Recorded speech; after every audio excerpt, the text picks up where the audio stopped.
And good afternoon. You're listening to Ken Hudnall. This is the Ken Hudnall Show. Coming to you from our studios right here in exciting El Paso, Texas. Gateway to the Old West and the most haunted city in the country. Well, today is February the 4th, the 35th day of this new year. Just 330 days remain till the year's over with, and we'll start a new one. Holidays observances. National Homemade Soup Day. Savor every spoonful of warm and comfortable goodness. USO Day. National Wicker Day. Torture Abolition Day. Transit Equity Day. And a National Day of Human Fraternity. National Thank a Mail Carrier Day. I Heart Horror Day. And explore the spine-tingling world of cinema's darker side. It brings thrills and chills and adrenaline-pumping excitement for fans. World Read Aloud Day. Quacker Day. Global School Play Day. Creative Vacuum Day.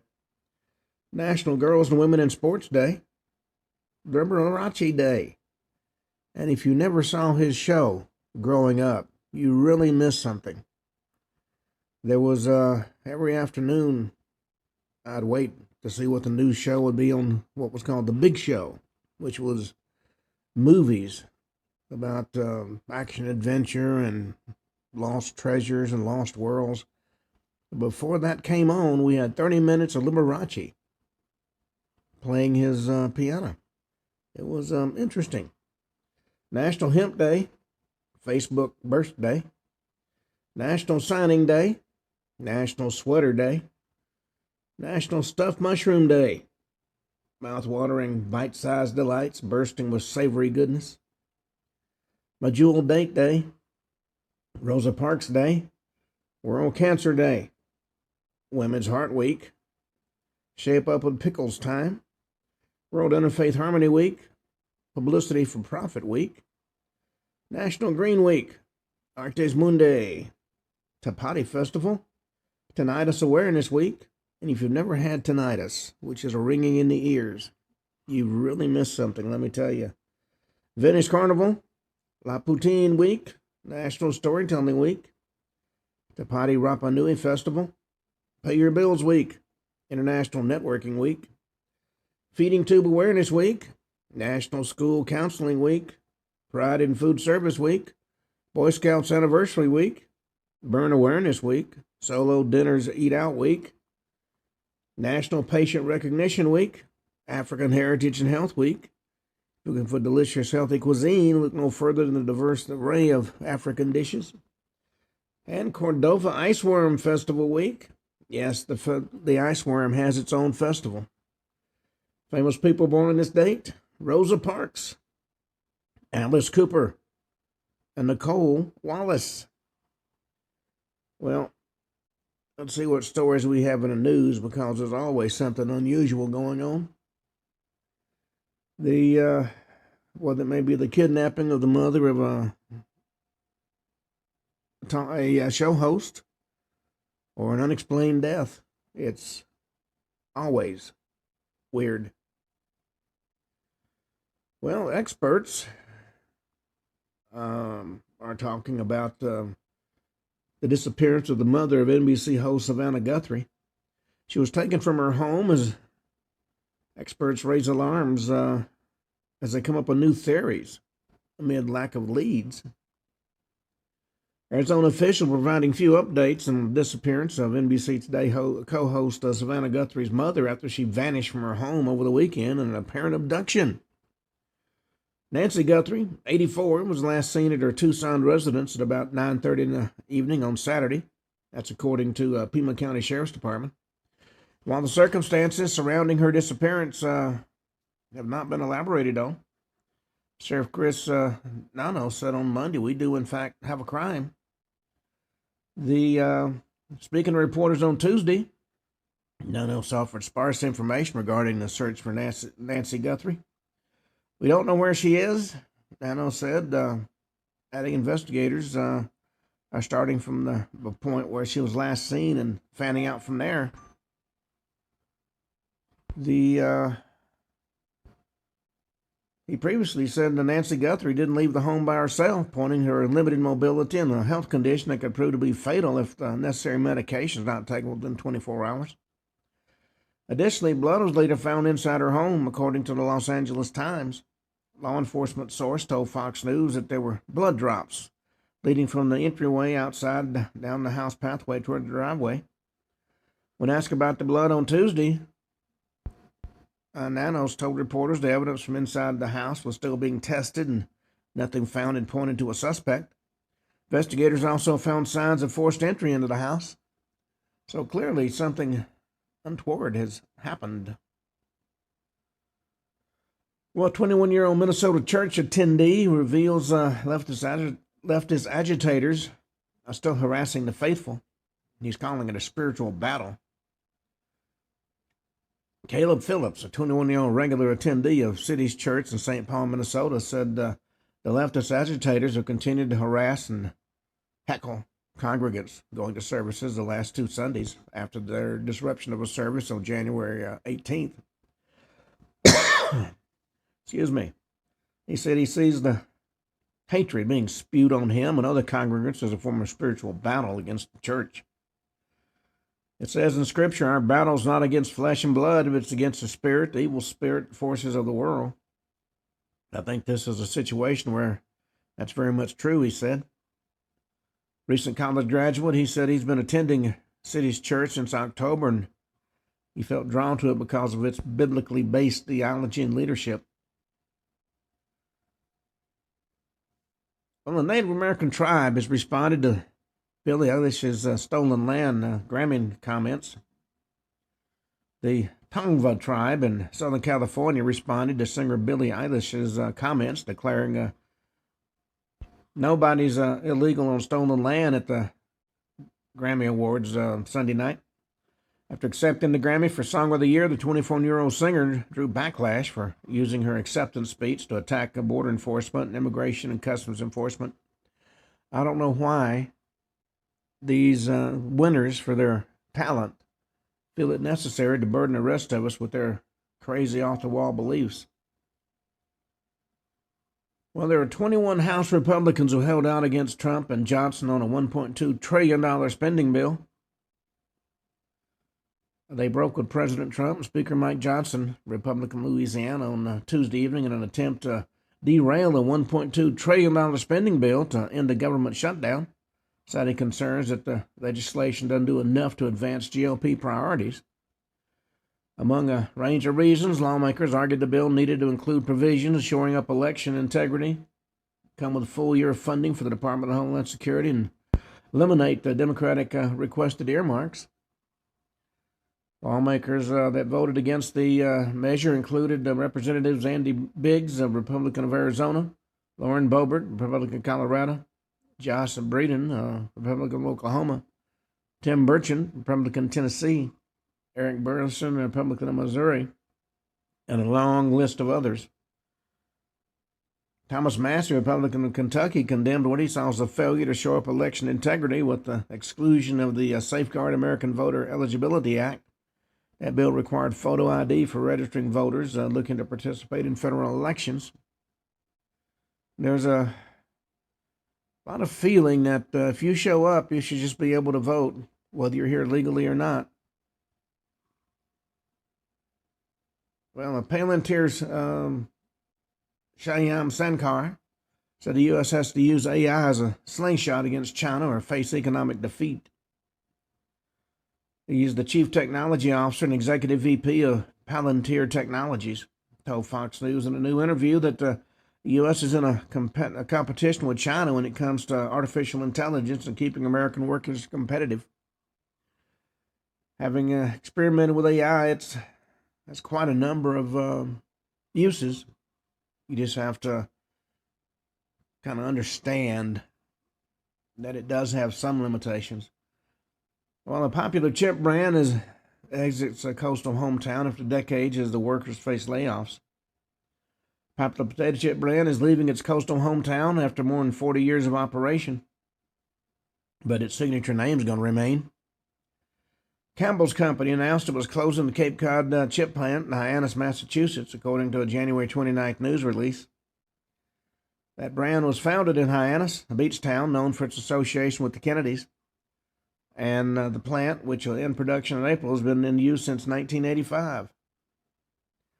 The production of Cape Cod chips will be transferred to more modern and efficient plants, enabling a more agile and flexible manufacturing network, according to Campbell's. They had quite a setback when one of their senior executives was caught trashing the brand. Well, horrible moments have been exposed for UNR volleyball players when they were roped into the SJSU Title IX scandal. Following the 2024 University of Nevada, Reno women's volleyball team fell under national scrutiny when it was entwined in the San Jose State University trans athlete scandal.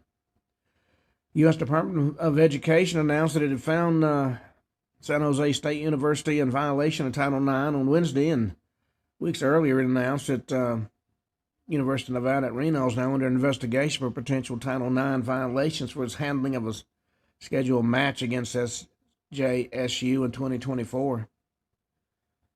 Well, it all comes back to the fact that a lot of folks can't tell the difference between males and females. And if you're a male, you shouldn't be playing in female sports, and vice versa. Well, ex-Prince Andrew been entangled in Epstein's house of horror.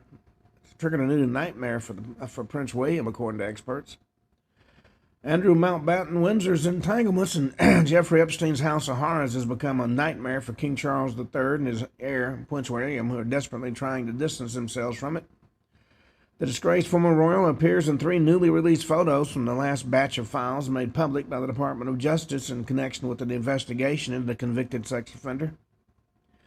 In the images, the ex-Duke of York is seen on all fours above an unidentified woman lying on her back. The woman was fully clothed in all 3 photos, and her face is blacked out. Of course, Prince William's face is not blacked out. According to royal expert Ian Pelham Turner, used to be a very famous series in the UK called Hammer House of Horrors. Now we're seeing the modern-day equivalent of the House of Horrors with images of Andrew on all fours, sending both King Charles and Prince William into apoplexy. Well, we'll see what if that ever winds down.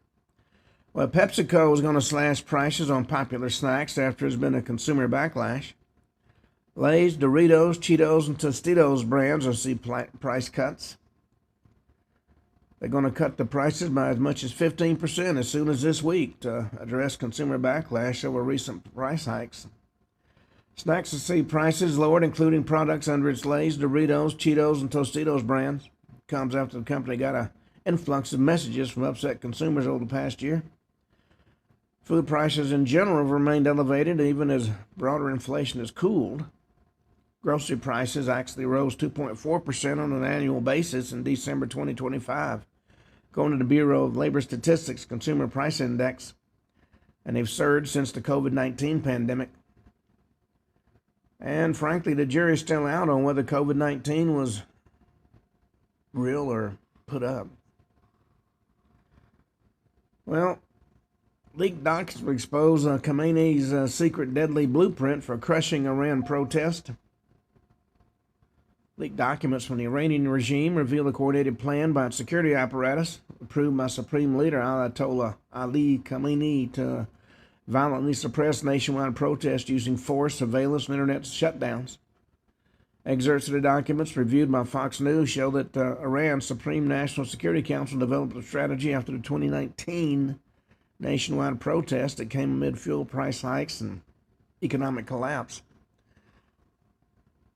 Well, they do have a lot of problems going on. Well, Chuck Schumer faces backlash after calling SAVE Act Jim Crow despite previous allegations falling flat. Chuck Schumer, known for the Schumer shutdown, is trying to do it again. He stood in the way of the Safeguard America's Voter Eligibility Act this week, claiming it represents Jim Crow segregation laws, leading many on social media to bring up his identical claim about a Georgia voting law that resulted in a record black turnout. Schumer pushed back on the Republican plan to add the SAVE Act that would require states to obtain proof of citizenship in person when people register to vote and remove non-citizens from voter rolls to the spending package being debated in Congress. He said, "I've said it before and I'll say it again. The SAVE Act would impose Jim Crow-type laws on the entire country and is dead on arrival in the Senate." Well, it would be so nice if Schumer would toddle off into the sunset. He's long past his sell-by date. Well, there's a photo of a girl 12 years old dangling from a ski chairlift in California before she crashed to the ground.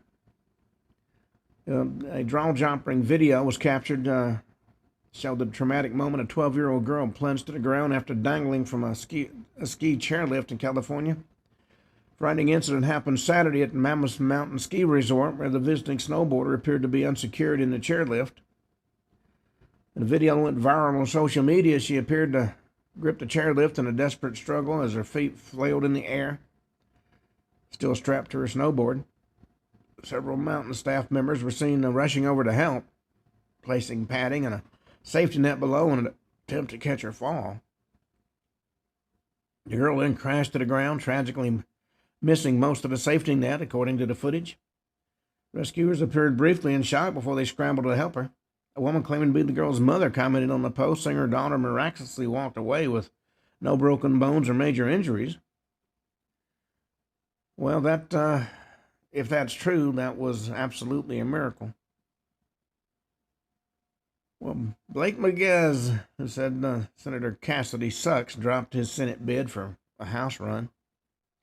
Republican Louisiana State Senator Blake McGuez, that's M-I-G-U-E-Z, last year mounted a primary challenge against incumbent GOP Senator Bill Cassidy, has announced he's switching to run for U.S. House. His move comes after President Trump backed Representative Julia Letlow in Republican Louisiana, jumped into the U.S. Senate race last month. Well,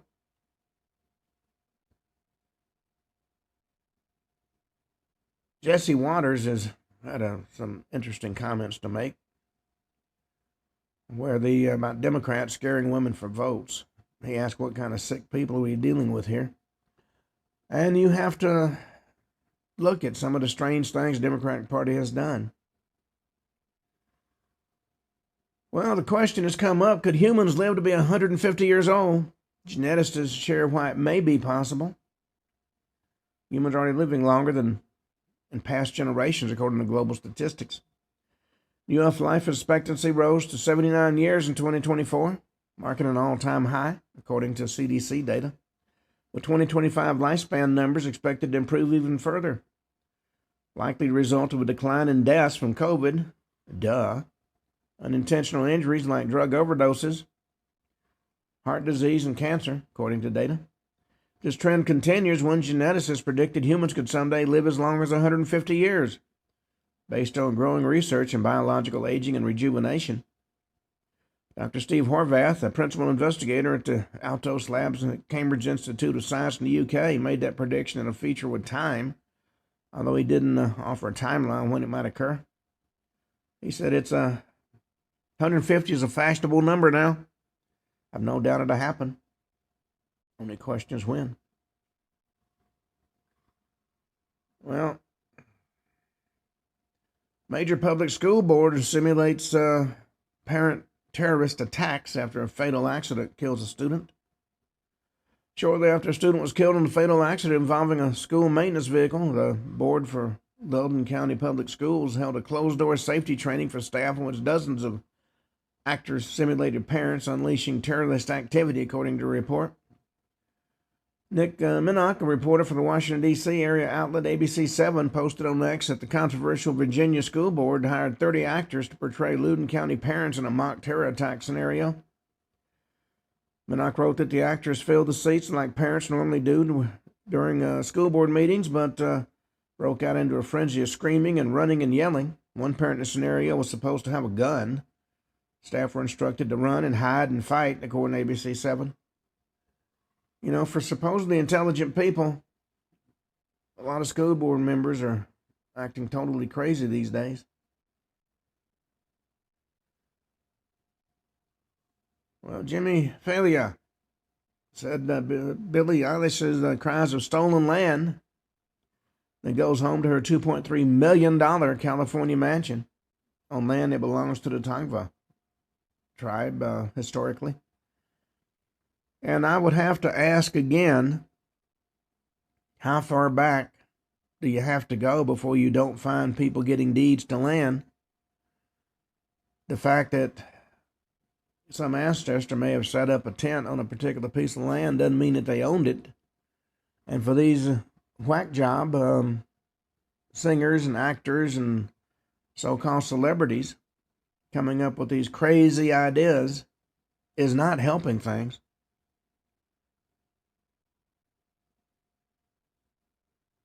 Ryan Fitzpatrick finds a silver lining for Jets fans watching Patriots Sam Darnold in Super Bowl 60.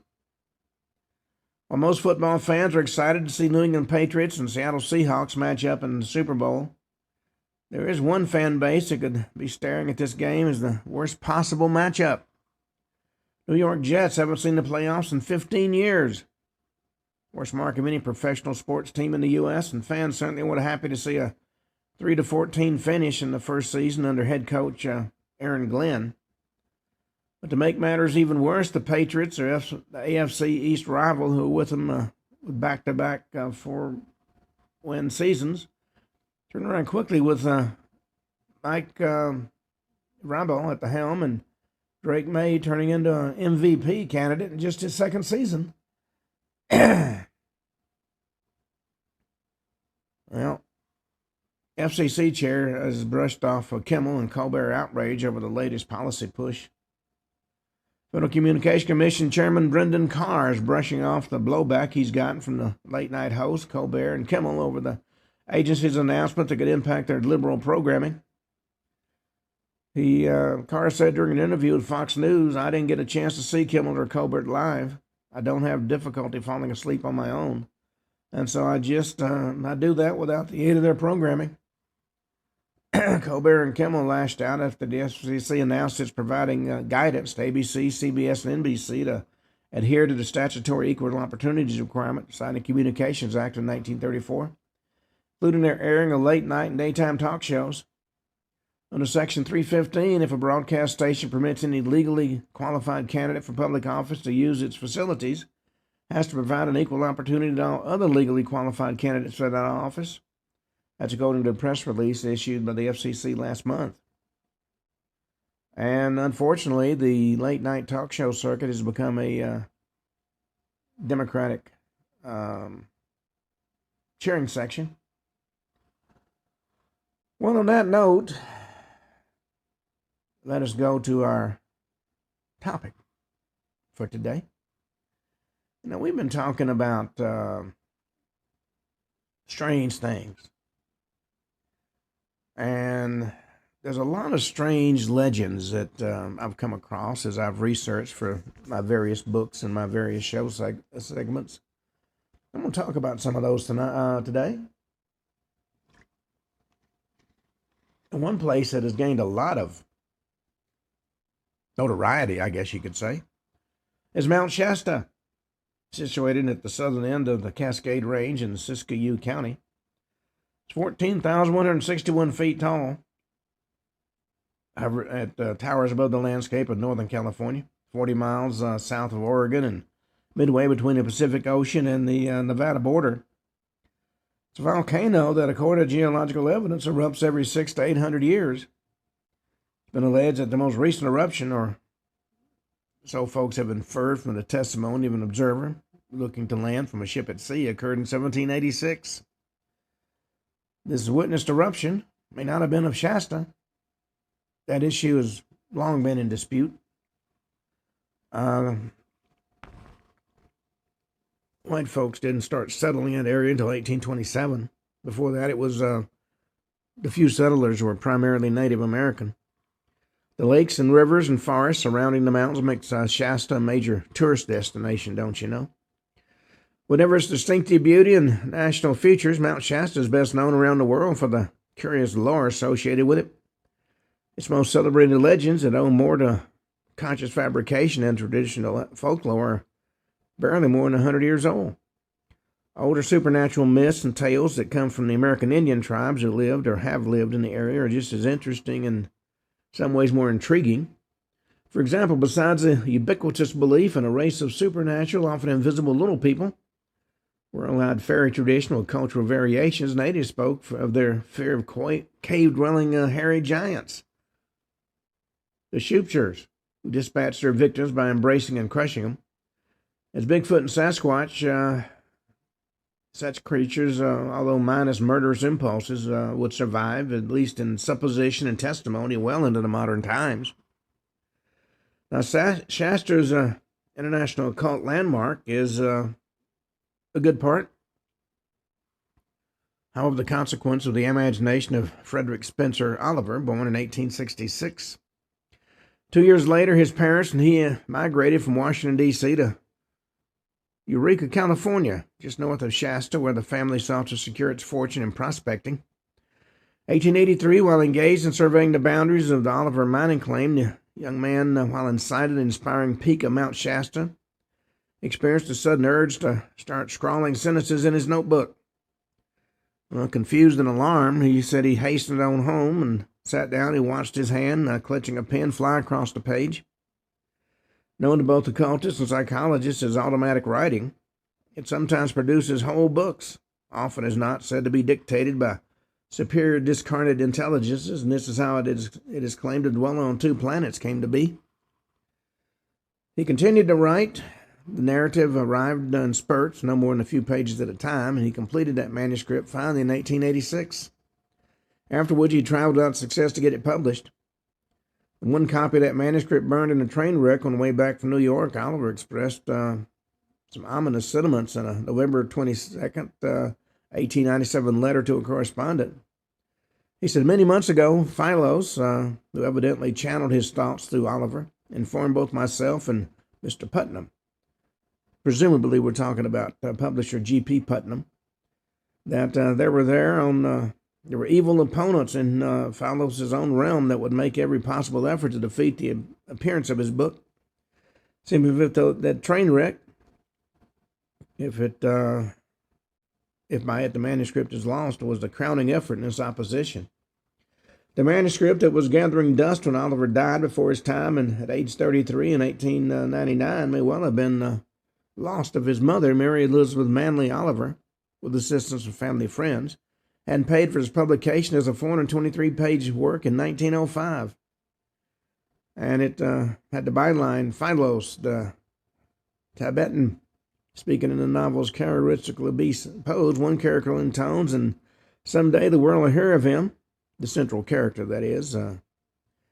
Yet shall he not reside in Tibet in Asia, but shall be so called because he shall for a time live on the soul plane of the occult, adepts of Tibet. Philos, an adept of the arcane and occult in the universe, one of whose past lives was spent in the lost Pacific continent of Lemuria, psychically communicated the words Oliver had transcribed. As you can see, the language is somewhat stilted, but it's gained a lot of notoriety in the occult reading realm. Whatever else may be said of him, Philos, presumably a confabulation of Oliver's unconscious mind, is not a great novelist, even a limply gifted one. Whatever its literary shortcomings, the book, rapidly written, pompous, and preposterous, makes for what politely may be called a challenging read. It's become something of a metaphysical standard, read even today, at least, by individuals of a New Age bent. For a number of modern Shasta legends can be traced back to it. According to the plot of Dwellers, such as it is, it concerns the past and present life of its narrator, Walter Pearson. After the Civil War, Pearson moves to California and becomes a partner in a gold mining company in the Shasta area. And the workforce he supervises includes a number of Chinese men on whom Pearson looks down with racism and contempt, except for one. His name is Kwong, who, unlike his fellows, is a real man of high character and intelligence. And because of his superior nature, Kwong ignores the company of his countrymen, but works with the white laborers and soon has their respect because of his energy, wisdom, and compassion.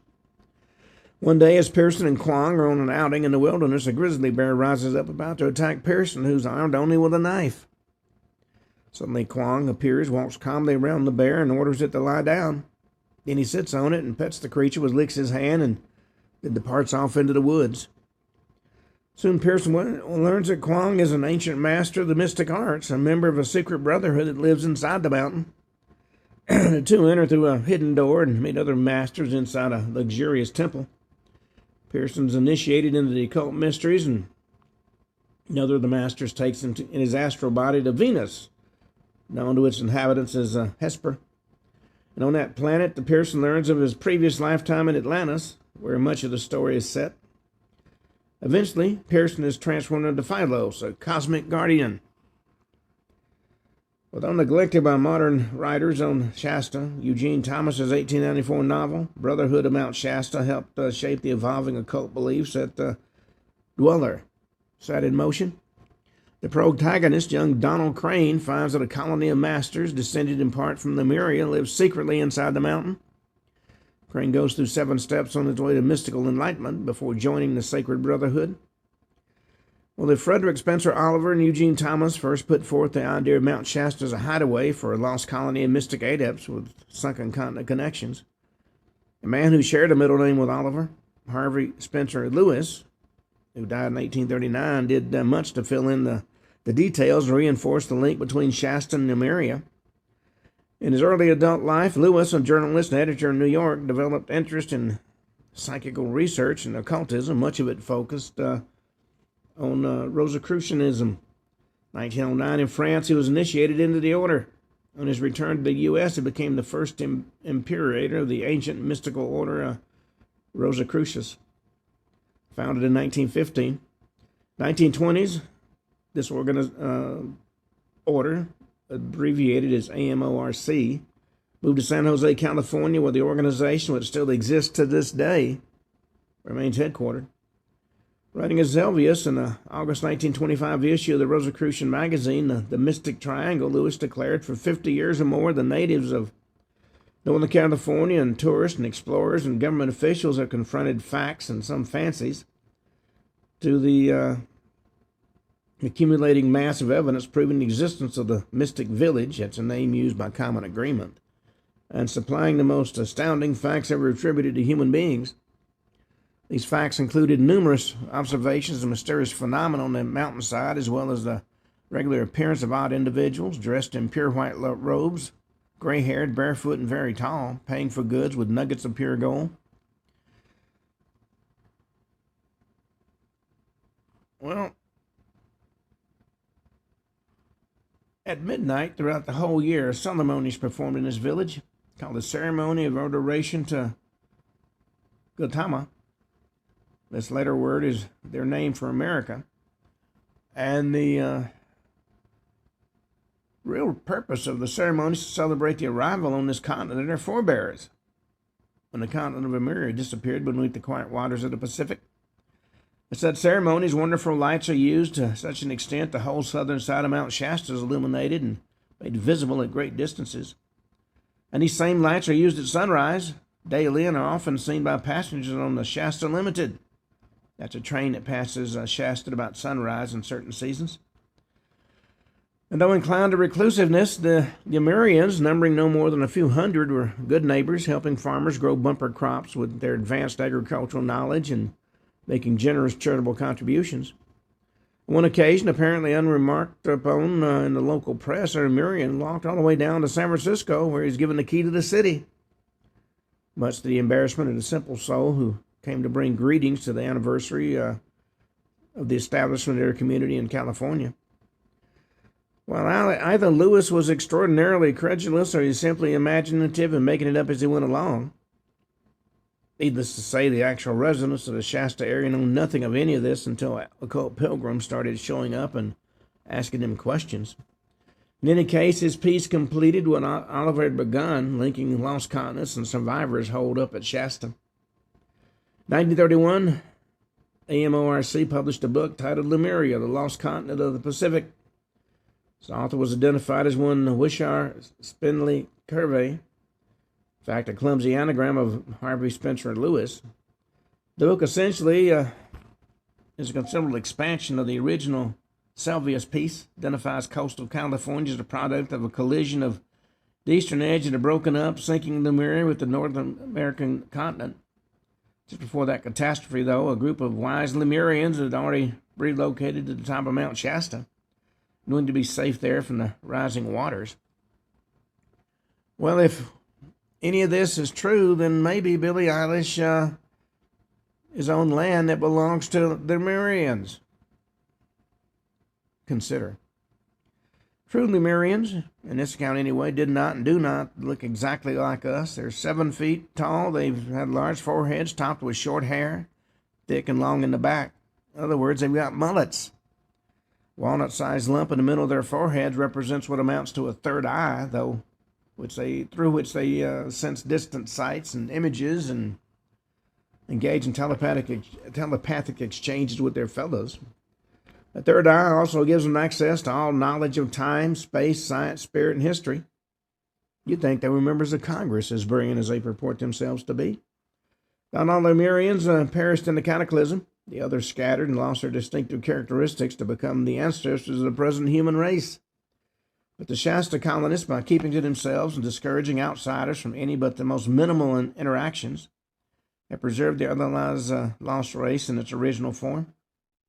There was an article in the May 22nd, 1932 edition of the Los Angeles Times Sunday magazine that electrified occultists with what appeared to be the independent confirmation of Lemurian Shasta.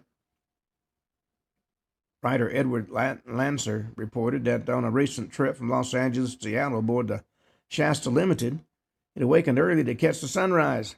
The distant mountains' southern slope, he noticed, was eerily illuminated with a strange reddish-green light. The light apparently didn't come from a forest fire because no smoke accompanied it.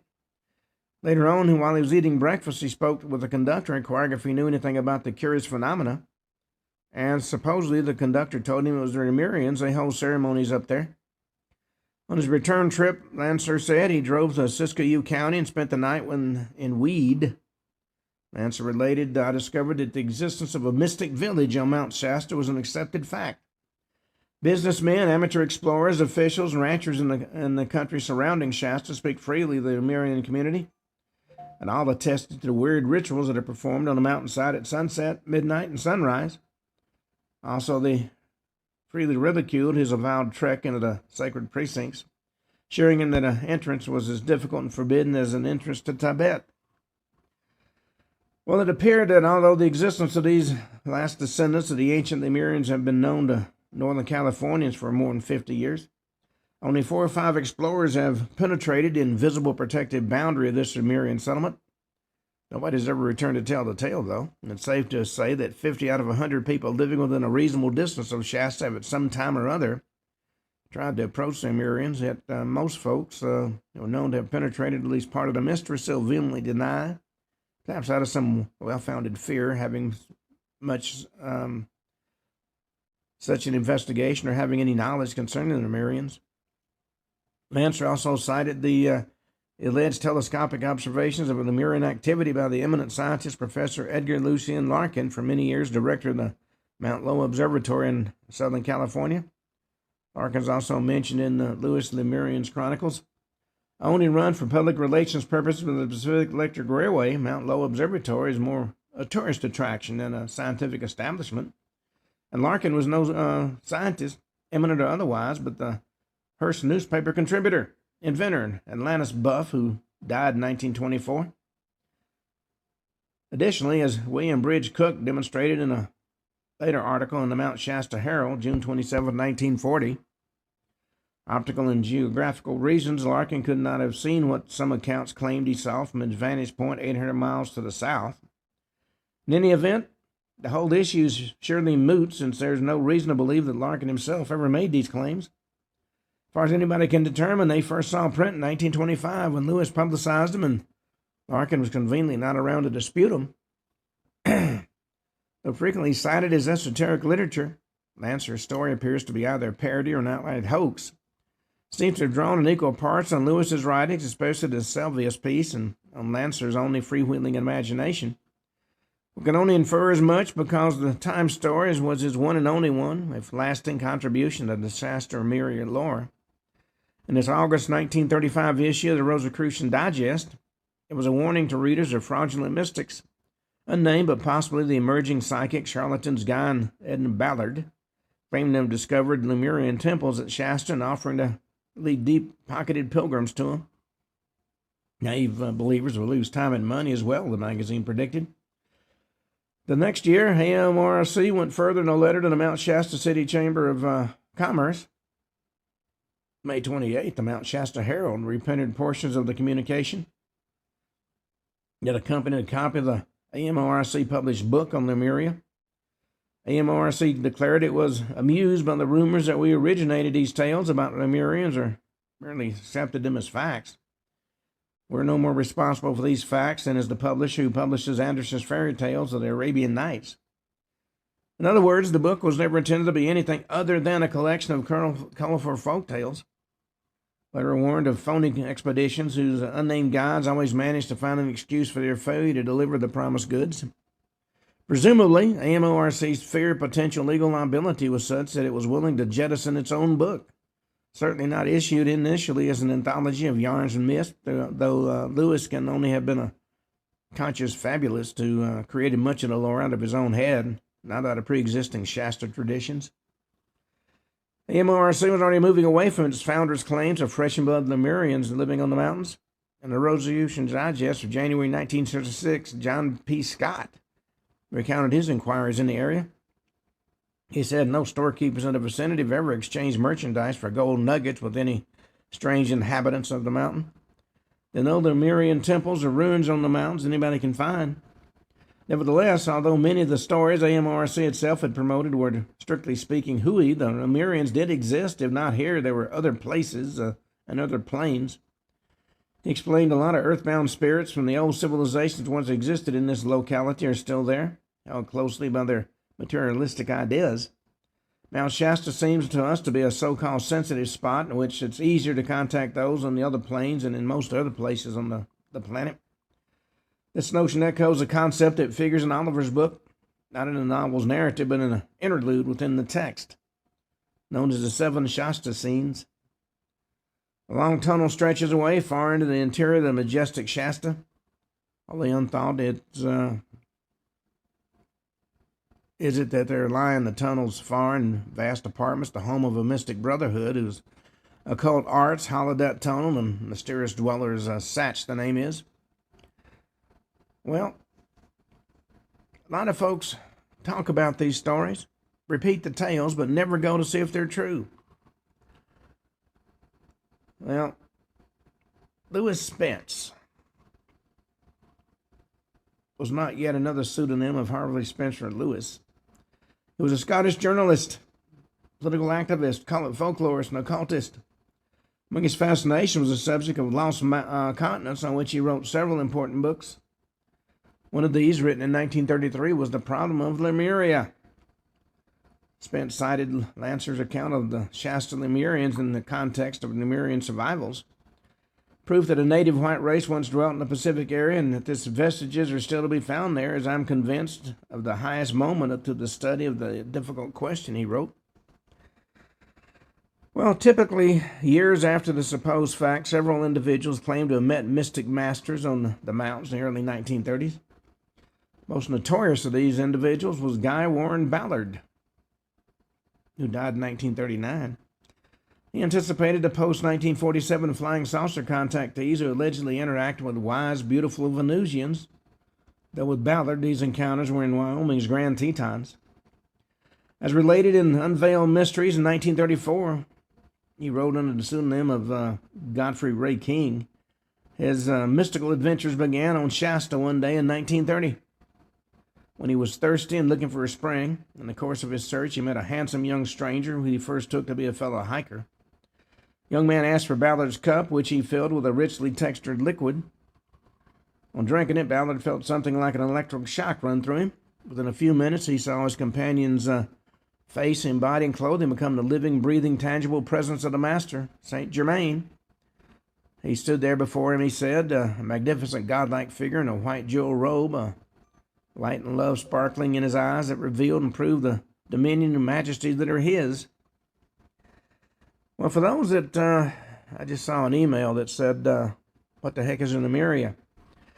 Well, that is a legendary lost continent that supposedly existed in the Pacific. Well, Atlantis existed in the Atlantic. And it's supposed to be a genuine continent that existed about 2,500 years ago.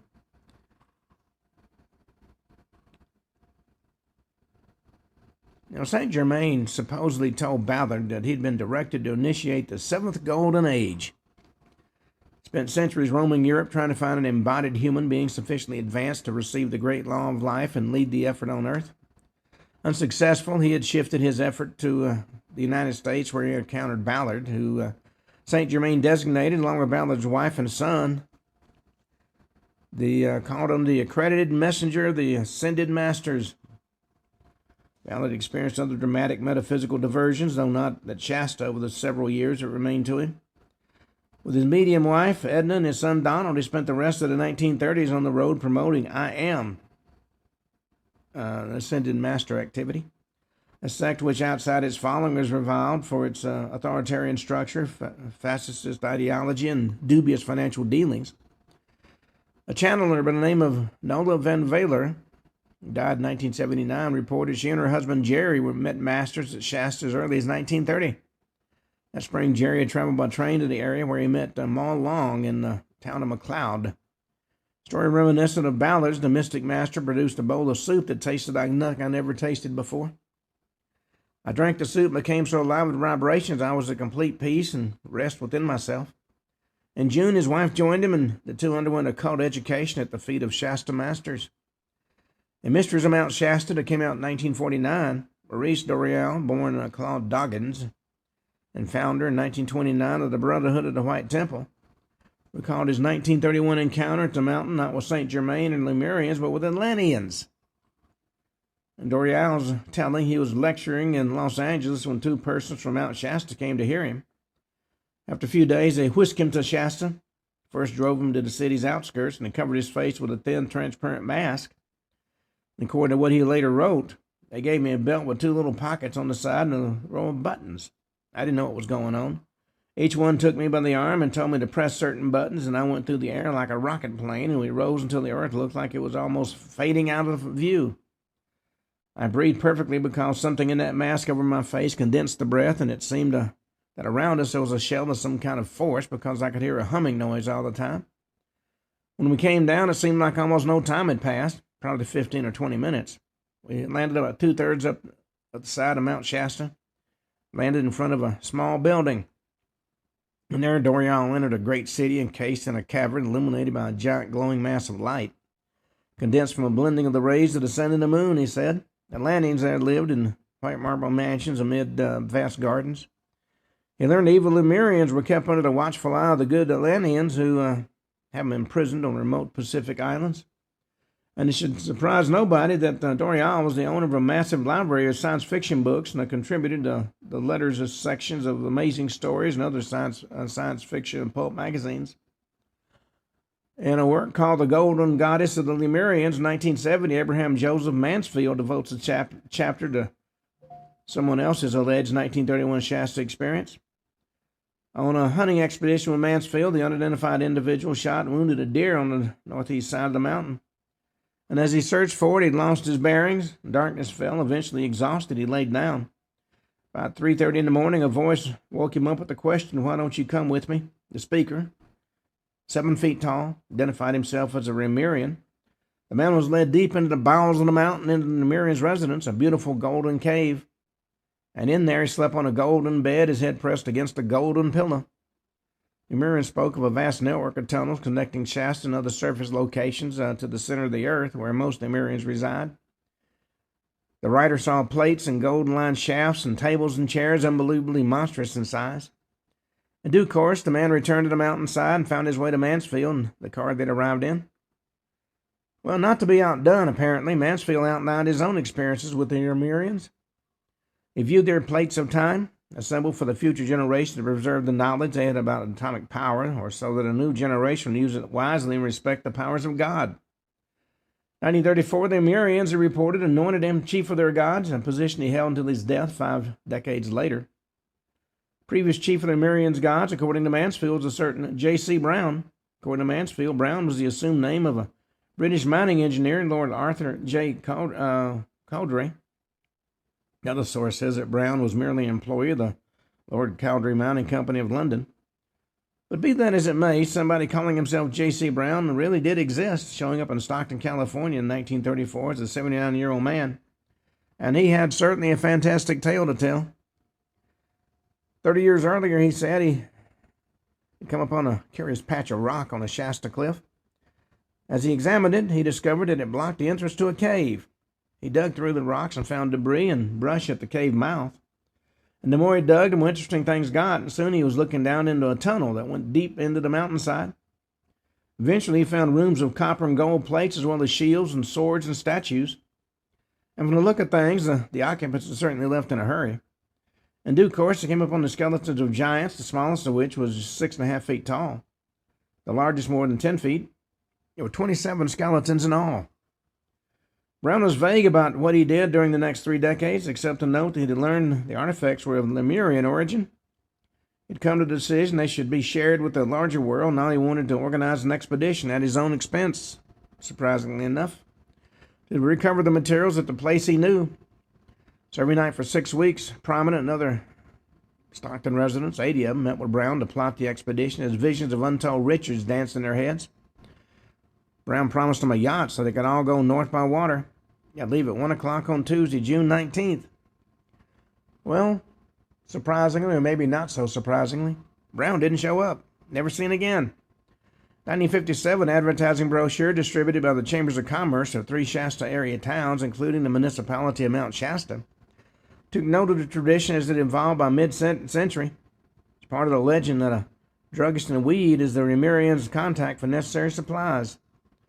One suspects folklore here.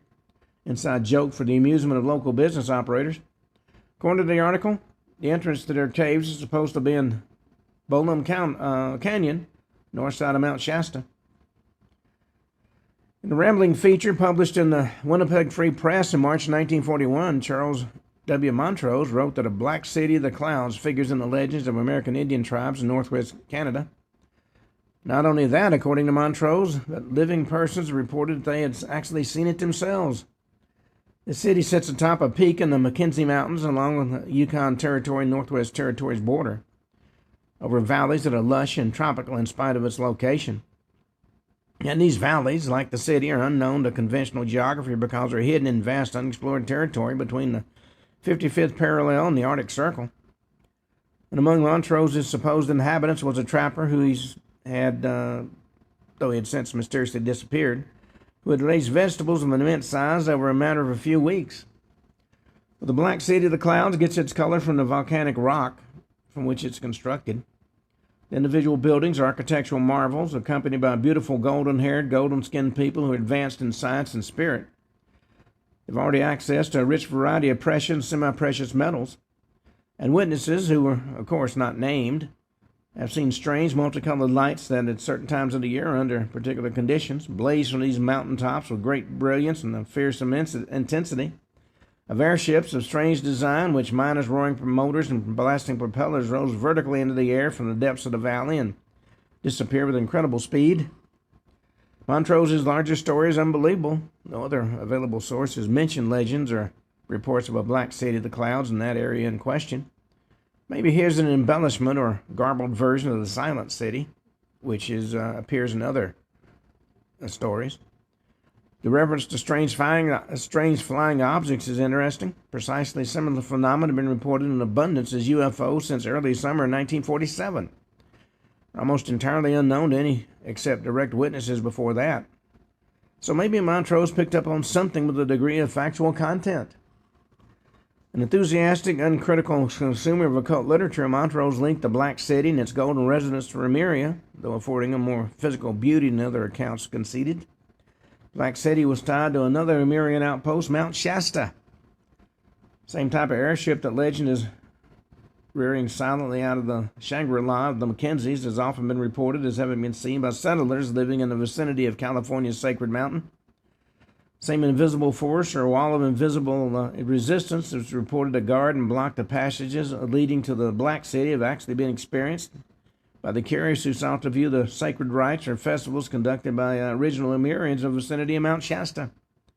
Even forest fires couldn't penetrate this invisible shield. When I lived in California, I heard a lot of stories about folks who had or were going to make expeditions to Mount Shasta to meet the Lemurians.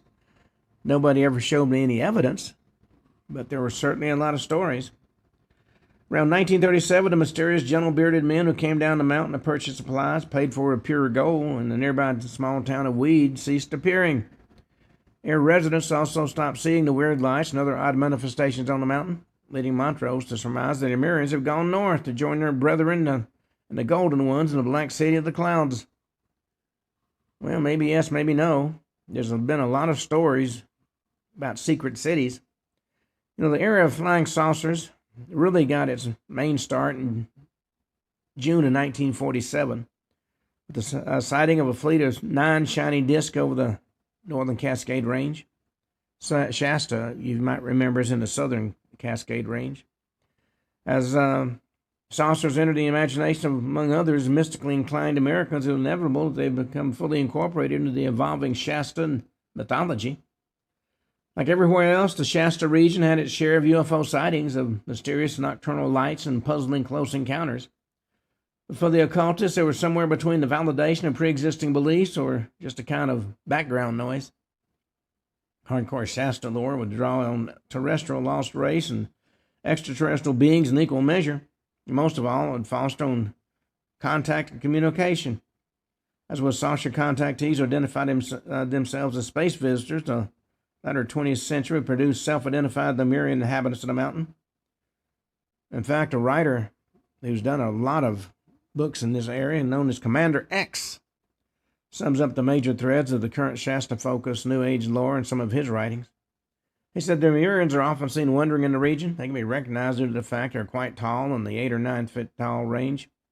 Even have their own underground city there, and it's all made of gold. Well, on that note, we come to the end of today's show. We'll be talking more about Mount Shasta and some of the strange stories about it in tomorrow's show. Until then, this is Ken Hudnall for the Ken Hudnall Show, saying have a truly great evening.